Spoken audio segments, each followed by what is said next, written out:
సమేతంగా దర్శనమిచ్చాడు. అప్పుడు నారదుల వారు నారాయణమూర్తి నమస్కరించుకొని ప్రజల కష్టాలన్నీ చెప్పారు. అప్పుడు నారాయణమూర్తి ఇలా వదులు పలుకుచున్నాడు. నారద, ఏమి నీ పరోపకార బుద్ధి? నీవు పరోపకారి గనుకనే ప్రజల పాపాలు రాళ్లదోలే ఉపాయం చెప్పద వినమని ఇలా చెప్పుచున్నాడు. ఈ కలియుగంలో ఎవరైతే భక్తి శ్రద్ధలతో సత్యనారాయణ వ్రతం చేయుదురో వారికి అన్నము, వస్త్రము, సంతతి, సంపత్తి, రోగ విముక్తి లభిస్తుంది. ఆ వ్రతం ఏ విధముగా చేయవలనో చెప్పుచున్నాను గనుక వినమని ఇలా వివరించసాగాడు. ఒకానొక దినమందు భక్తి శ్రద్ధలతో పూజా సామాగ్రిని సమకూర్చుకొని ప్రదోషకాలంన ఈ వ్రతాన్ని ఆచరించాలి.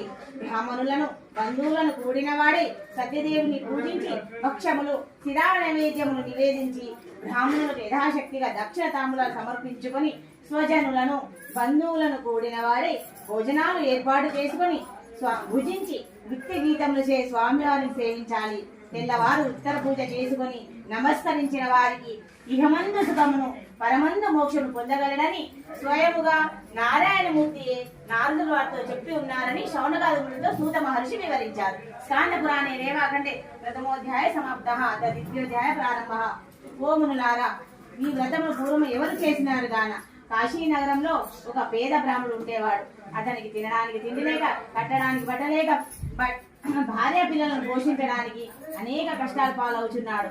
ఒకనాడు అదే నగరంలో భిక్షాటనయ్యే తిరుగుచుండగా పరమాత్ముడు వృద్ధ బ్రాహ్మణ వేషధారి ఎదురుగా వచ్చి ఏమని వ్యాఖ్యానం పలుకుచున్నాడంటే, హే బ్రాహ్మణోత్తమ, నీవు పట్టపగలు వాడవాడను తిరుగుచున్నావు, కారణం ఏమిటి అని ఆ స్వామివారే ఒక సన్యాసి రూపంలో ఆ బ్రాహ్మణుడికి దారి చూపించాలి. ఒక బ్రాహ్మణుడు కష్టపడితే భగవంతుడు కూడా చూడలేడు, మనుషులైతే దూరం. అయితే భగవంతుడు వచ్చి ఒక వృద్ధ బ్రాహ్మణ వేషధారి అయి నువ్వు ఇట్లా ఎందుకు తిరుగుతున్నావు అంటే, అప్పుడు బ్రాహ్మణుడు ఇలా సమేతంగా దర్శనమిచ్చాడు. అప్పుడు నారదుల వారు నారాయణమూర్తి నమస్కరించుకొని ప్రజల కష్టాలన్నీ చెప్పారు. అప్పుడు నారాయణమూర్తి ఇలా వదులు పలుకుచున్నాడు. నారద, ఏమి నీ పరోపకార బుద్ధి? నీవు పరోపకారి గనుకనే ప్రజల పాపాలు రాళ్లదోలే ఉపాయం చెప్పద వినమని ఇలా చెప్పుచున్నాడు. ఈ కలియుగంలో ఎవరైతే భక్తి శ్రద్ధలతో సత్యనారాయణ వ్రతం చేయుదురో వారికి అన్నము, వస్త్రము, సంతతి, సంపత్తి, రోగ విముక్తి లభిస్తుంది.